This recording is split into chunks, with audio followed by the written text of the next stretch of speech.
जय Hind defence lovers. आज की टॉप हेडलाइंस कुछ इस प्रकार है। नक्सल्स के साथ कोबरा कमांडोज की भारी मुठभेड़। इंडियन नेवी की आईएनएस सुमित्रा ने 19 पाकिस्तानी नागरिकों को सोमालिया के पायरेट से बचाया। चाइनीज मिलिट्री एक्सपर्ट्स का दावा कि कतर के साथ ज्वाइंट एक्सरसाइज में पाकिस्तान के J-10C फाइटर ने यूरो फाइटर टाइफून को किया पीछे। भारतीय विदेश मंत्री का कहना है कि चीन से हमें डरना नहीं चाहिए। और रोल्स रॉयस की मरीन इंजन भारत में मैन्युफैक्चर करने के लिए GRSE ने साइन किया लाइसेंसिंग एग्रीमेंट।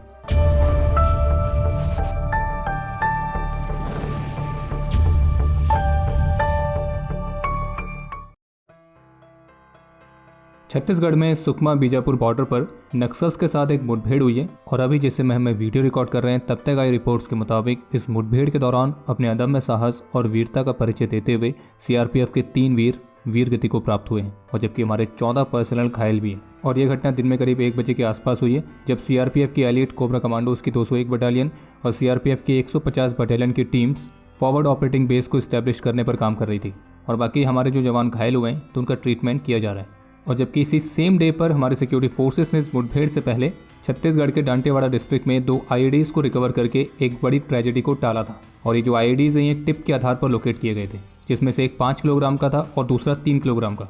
और बताया गया कि इन एक्सप्लोजिव की मदद से सिक्योरिटी पर्सनल को टारगेट करने की योजना थी और इसलिए इन्हें डर्ट ट्रैक पर प्लान किया गया था ताकि इस एरिया पर पेट्रोलिंग के दौरान जैसे हमारे सिक्योरिटी पर्सनल इस जगह से गुजरे तो ये ब्लास्ट हो जाएं। लेकिन इन्हें समय पर रिकवर करके हमारी फोर्सेस ने एक बड़ी ट्रेजेडी को टाला है। बाकी इन बॉम्ब्स को बॉम्ब डिस्पोजल स्क्वाड द्वारा डिफ्यूज कर दिया गया है। हम ईश्वर से प्रार्थना करते हैं कि हमारे आज जो जवान वीर गति को प्राप्त हुए हैं उनकी आत्मा को शांति मिले। ये देश इनके सर्वोच्च बलिदान के लिए सदा इनका ऋणी रहेगा। और जो हमारे जवान घायल हैं तो उनके स्वस्थ होने के लिए भी हम प्रार्थना करते हैं। कल ईरान के फिशिंग वेसल को सोमालिया के पायरेट से सुरक्षित करने के बाद इंडियन नेवी की INS सुमित्रा ने सोमालिया के ईस्ट कोस्ट पर एक और एंटी पायरेसी ऑपरेशन को परफॉर्म किया है और जिसमें INS सुमित्रा ने ईरानियन फ्लैग वाली एक और फिशिंग वेसल जिसका नाम है एल नईमी तो इस वेसल के साथ इसके क्रू मेंबर्स को रेस्क्यू किया है।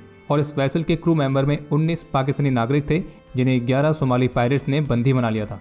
और फिर जैसे ही इसका डिस्ट्रेस कॉल इंडियन नेवी को मिला तो इंडियन नेवी ने तुरंत ही रिस्पॉन्ड देते हुए इस वेसल के सभी क्रू मेंबर्स को इन पायरेट से छुड़ाने के लिए एक डेयरिंग मिशन को परफॉर्म किया और जिसमें INS सुमित्रा ने इस फिशिंग वेसल को 29 जनवरी को इंटरसेप्ट किया और INS सुमित्रा के साथ हेलीकॉप्टर्स को भी डिप्लॉय किया गया था।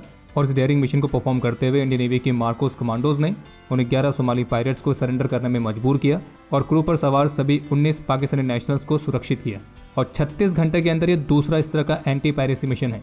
इससे पहले वाले मिशन में एक और ईरान की फिशिंग वेसल जिसका नाम था ईमान तो उसे INS सुमित्रा ने रेस्क्यू किया था और उस वेसल में 17 ईरानियन नेशनल्स सवार थे। यानी कि लास्ट 36 आवर्स के अंदर इंडियन नेवी ने हाईजैकिंग के 2 प्रयासों को नाकाम किया है जिसमें टोटल 36 क्रू मेंबर्स को नेवी ने सफलतापूर्वक रेस्क्यू किया है। और इंडियन नेवी की इस डेयरिंग मिशन के बाद जहां एक तरफ हम सभी भारतीय बड़े गर्व के साथ इंडियन नेवी को लेकर ये कह सकते हैं कि जलवा है हमारा, तो वहीं दूसरी तरफ पाकिस्तान के लोग अपनी पाकिस्तान की नेवी के लिए कहेंगे कि ये तो हलवा है हमारा जो सिर्फ फैलना जानता है। और आपको बता दें कि ईरान की 2 फिशिंग वेसल्स को हाईजैक होने से बचाने के बाद इंडियन नेवी ने श्रीलंका की फिशिंग वेसल के भी हाईजैकिंग के प्रयास को नाकाम किया है। और ये वाला जो ऑपरेशन था ये इंडियन नेवी ने सेशेल्स डिफेंस फोर्सेस और श्रीलंकन नेवी के कोऑर्डिनेशन के साथ परफॉर्म किया था। और इस इंसिडेंट में श्रीलंकन फिशिंग वेसल को 3 सोमाली पायरेट्स ने हाईजैक करने का प्रयास किया था। तब इंडियन नेवी ने कोची से INS शारदा को डिप्लॉय किया और जबकि हाईजैक फिशिंग वेसल को लोकेट और इंटरसेप्ट करने के लिए इंडियन नेवी के प्रेडेटर ड्रोन्स का भी इस्तेमाल किया गया था। और इसके अलावा श्रीलंका और सेशेल्स के एफिशिएंट ऑपरेशनल कोऑर्डिनेशन के साथ 29 जनवरी को सेशेल्स के एक्सक्लूसिव इकोनॉमिक जोन पर सेशेल्स के कोस्ट गार्ड ने इस हाईजैक फिशिंग वेसल को इंटरसेप्ट किया। फिर जिसके बाद इन पायरेट्स ने इसको हाईजैक करने का प्रयास किया था उन्होंने सरेंडर कर दिया और इस वेसल के साथ साथ इस पर सवार सभी 6 क्रू मेंबर्स को सेफली रेस्क्यू कर लिया गया। और ये सारे एक्शंस इस बात को दर्शाने के लिए पर्याप्त है कि इंडियन नेवी ने जो अपनी कमिटमेंट दी है कि इस रीजन में उनके रहते हुए यहाँ पे कोई भी पायरेसी जैसी एक्टिविटीज़ को परफॉर्म नहीं कर सकता है। तो इंडियन नेवी इस तरह के एक्शन से कई बार अपनी कमिटमेंट को साबित कर चुकी है। लेटेस्ट रिपोर्ट्स के मुताबिक 10 जनवरी को पाकिस्तान और कतर की एयरफोर्स ने जिलजल 2 ज्वाइंट एरियल एक्सरसाइज को परफॉर्म किया था और इस एक्सरसाइज के दौरान पाकिस्तानी एयरफोर्स ने पहली बार अपने चाइनीज J-10C फाइटर्स को तैनात किया और जबकि कतर के यूरो फाइटर टाइफून इस एक्सरसाइज का हिस्सा बने थे।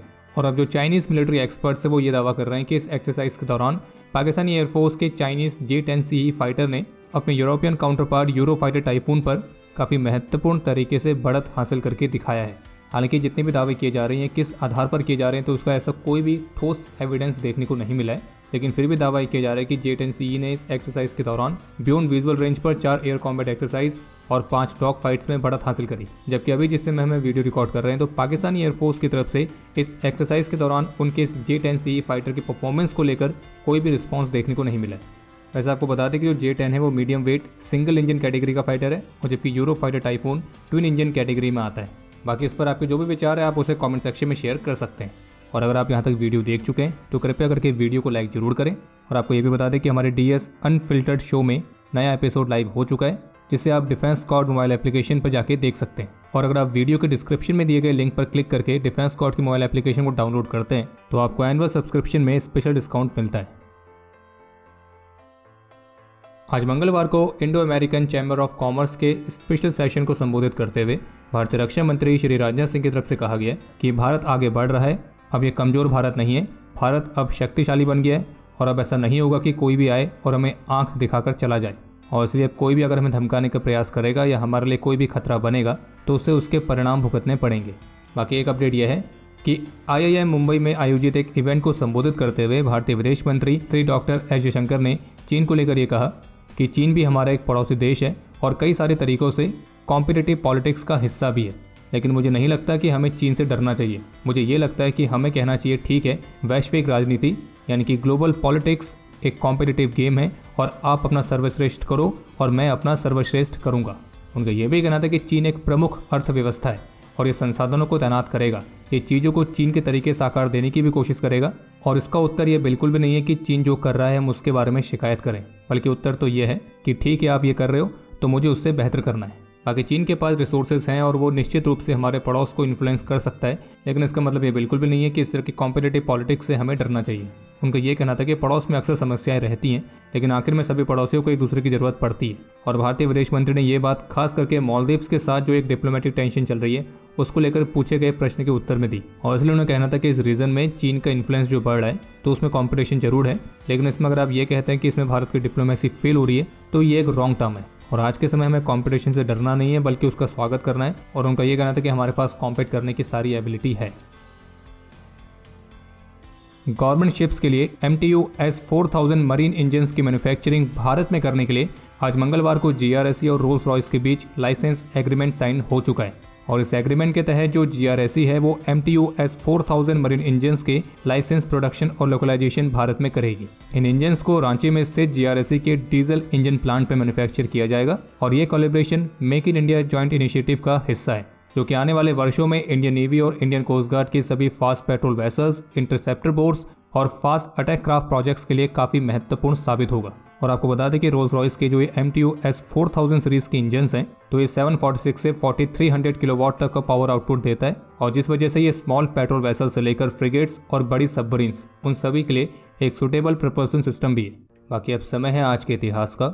आज के दिन 2017 में जम्मू कश्मीर के माछिल में अपने अदम्य साहस और वीरता का परिचय देते हुए सिपाही BB अम्बोरे वीरगति को प्राप्त हुए थे। और आपके लिए आज का प्रश्न यह है कि उस इंटरनेशनल मिलिट्री एक्सरसाइज का नाम क्या है जिसमें पहली बार LC तेजस ने पार्टिसिपेट किया था। समय है आज के टॉप 3 कमेंट्स का, जो ये रहे आपकी स्क्रीन पर।